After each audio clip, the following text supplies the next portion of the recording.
The envelope was taped to our door in bright red letters. Final notice, $5,500 fine. Karen, head of the HOA board, strutted up the drive just as my wife tore it down. "You're out of compliance again," Karen sneered. "Either pay up today or face legal action. We don't tolerate rule breakers here." My wife didn't flinch. She simply folded the notice, tucked it under her arm, and kept walking toward the car with a stack of files. She didn't even answer Karen, just brushed past her like she wasn't worth the air. Karen turned red. "Don't ignore me. You'll regret this." She whipped out her phone. "I'll call the cops right now."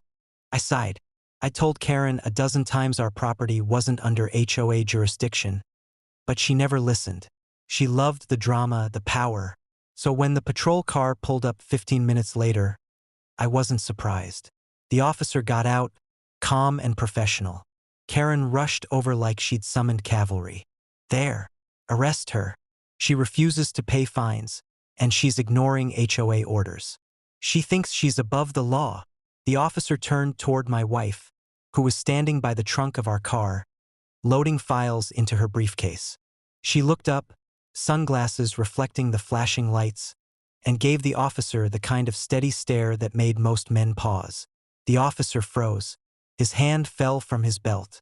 His eyes widened. "Wait, Judge? Judge Lawson." Karen blinked. "What? No. She's just some entitled." The officer cut her off, voice sharp. "Ma'am, you don't understand. This isn't just a resident. This is Federal Judge Lawson. She outranks every courtroom in this county. You don't fine her. She fines you." Karen's jaw dropped. That's not possible." My wife shut the briefcase, calm as ever, and finally spoke. "It is possible. And if you or your HOA file one more baseless fine or harass me again, I'll see you in federal court for extortion." The officer straightened like a soldier before a general. "Understood, Your Honor." He turned to Karen. "Ma'am, this ends now. One more stunt like this and you'll be the one in handcuffs." Karen went pale, stammering, trying to recover. I didn't know." The officer's tone was final. "You should have thought about that before abusing the system." He tipped his hat at my wife, nodded respectfully, and drove away. Karen stumbled off, humiliated. And within a week, the rest of the HOA board knew the truth. Their favorite target wasn't just another homeowner. She was a sitting federal judge with the power to bury them under mountains of legal consequences.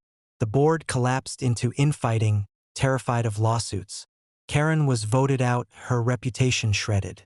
As for us, we enjoyed the peace and quiet. My wife never brought it up again, never bragged, never gloated. She just went back to her garden, her cases, and her quiet mornings. But the neighbors still whisper when they see her walking down the lane. Karen tried to fine her like an ordinary resident. Instead, she discovered she was dealing with a federal judge. And in that fight, there was never a chance.